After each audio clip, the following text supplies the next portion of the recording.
Untuk mengulas serangan balasan Iran ke Israel dan dampaknya terhadap Indonesia, kita bahas bersama Dina Praptora Harja, praktisi dan pengajar hubungan internasional Synergy Policies. Dan kita juga masih berupaya hubungi Saida, mahasiswi di Teheran. Selamat petang, Mbak Dina. Selamat petang, Mbak Cindy. Oh, kami juga sudah terhubung dengan Mbak Saida. Selamat petang waktu Indonesia. Selamat petang waktu Iran.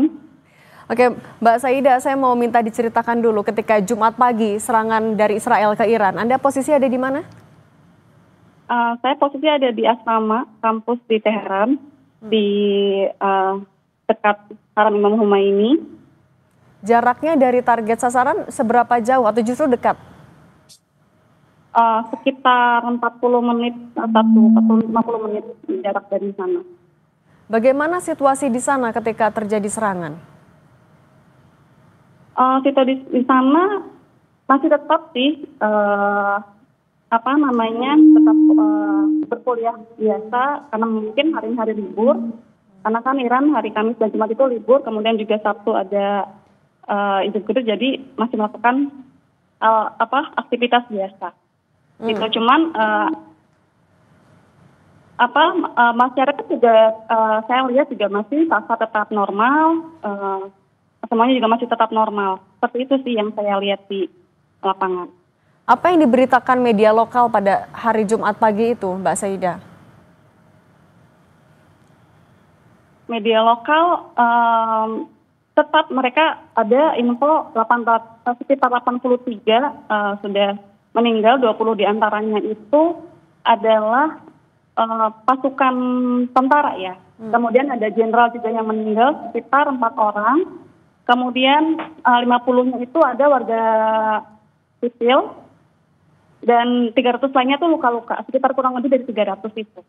Oke, saya ke Mbak Dina dulu kok gitu. Mbak Dina, kalau melihat Iran yang juga sudah menyatakan ini adalah deklarasi perang, kemudian melihat target sasarannya, juga tokoh-tokoh yang jadi korban, apakah betul ini hanya untuk menghalau ancaman nuklir atau ada motif lain yang Anda lihat di belakangnya?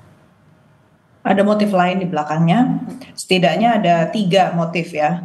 Pertama, kalau saya lihat Israel punya tujuan untuk menunjukkan bahwa tentara dan juga pemimpin di Iran itu tidak kredibel dan tidak kuat, tidak mampu untuk menjaga wilayahnya.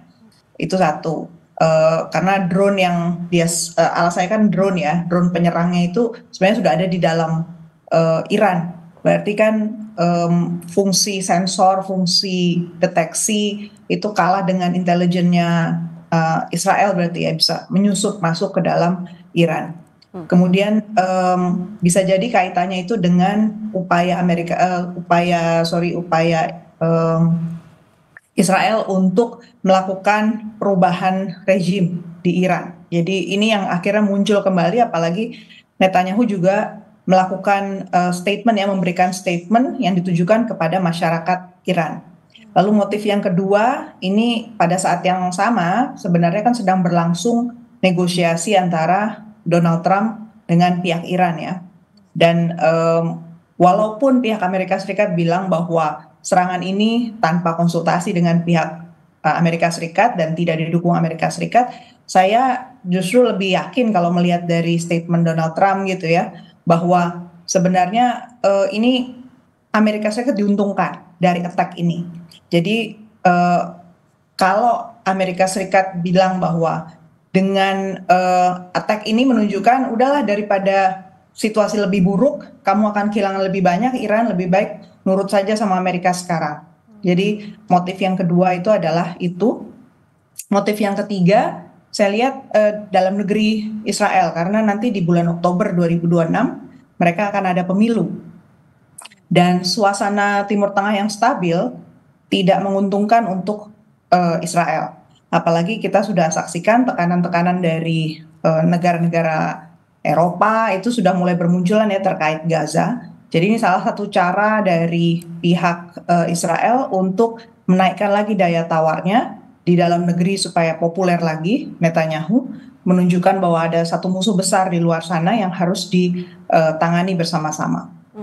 Mbak Dina, tapi juga kalau kita melihat pernyataan dari Netanyahu menyinggung soal kebebasan di videonya, kemudian ia juga saat ini terbang ke Yunani yang menjadi wilayah netral. Apakah ini bisa dilihat sebagai kemungkinan eskalasi yang semakin memanas di wilayah sana?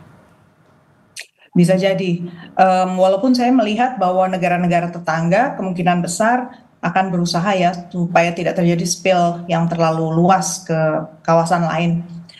Tapi kalau dilihat dari titik serangan yang terjadi di Iran itu luas juga ya, itu dari utara sampai selatan ada, udah gitu dilihat dari fungsi perlindungannya pihak Iran, walaupun dia melakukan serangan balasan, kelihatannya tidak sekuat yang kita bayangkan atau narasi yang disampaikan oleh pihak Iran ya, bahwa ini ada operation of severe punishment, jadi hukuman yang dahsyat gitu ya buat melawan si Israel. Kalau kesan saya kok lemah juga ini si Iran saat ini, dan artinya kemungkinan bahwa ini meluas ke mana-mana mungkin belum, tetapi bahwa situasi menjadi makin tidak stabil, terutama soal negosiasi dengan Timur Tengah ya, Amerika Serikat, ini harus kita waspadai. Oke, Mbak Saidah, bagaimana respons dari masyarakat dan juga pemerintah Iran menanggapi dari tewasnya beberapa tokoh-tokoh penting di sana?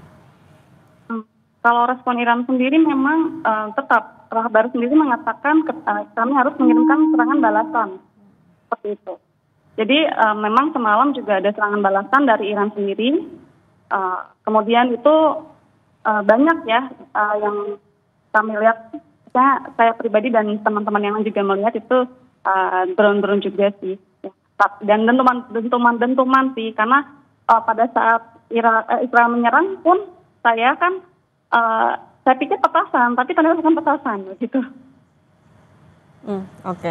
Oke, Mbak Saidah, mungkin singkat saja, apa arahan dari pemerintah Iran untuk warga di sana, termasuk juga KBRI untuk WNI? Kalau untuk pemerintah Iran sendiri, tetap jangan keluar dari, menghindari keramaian, jangan keluar dari tempat, tetap menjaga diri, waspada. Kemudian juga saya mengapresiasi KBRI juga dan aparat pertahanan juga untuk tetap aktif dan siaga, dan apapun itu tetap harus berkabar. Seperti itu sih, Mbak. Oke, baik. Mbak Saidah, mahasiswi di Teheran, dan Mbak Dina Prapto Raharja, terima kasih sudah berbagi di Kompas Petang. Saya selalu semuanya.